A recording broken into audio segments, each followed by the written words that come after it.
Attention to all passenger of Econ Air MH051125A bound to Stadium Bandaraya Pulau Pinang is ready for departure from gate A1. Thank you.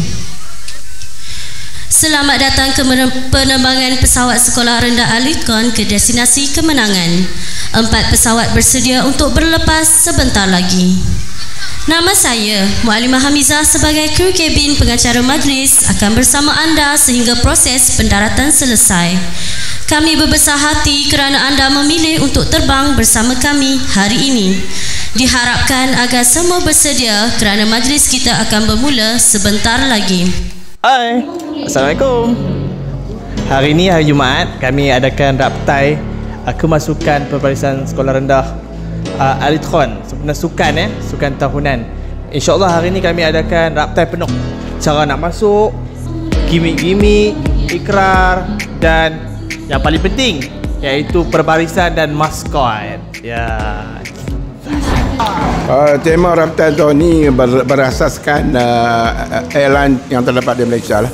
Antaranya Air Saudi dan macam-macam lagi.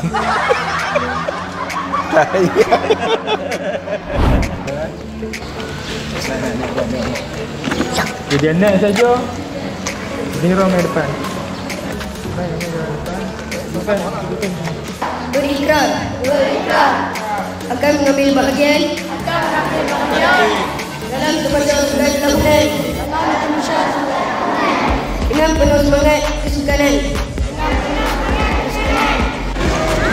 Sekarang sedang berlaku raptai perarakan masa sukan 2025 di mana para pelajar telah diberi latihan untuk buat perarakan yang terbaik-baiknya lah.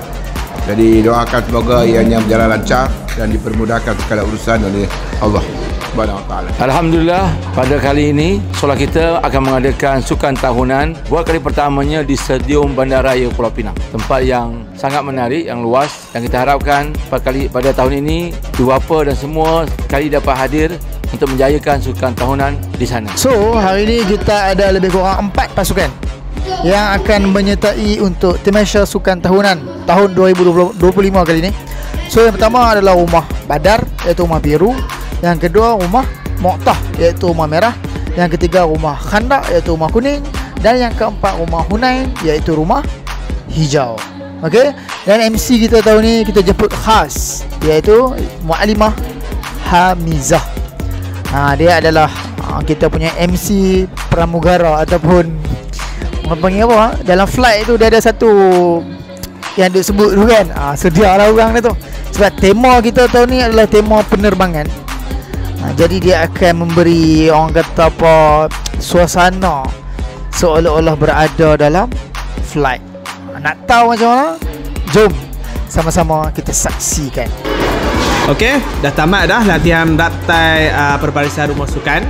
Macam biasa dah semua dah tahu dah budak-budak setiap tahun memang kita akan buat latihan.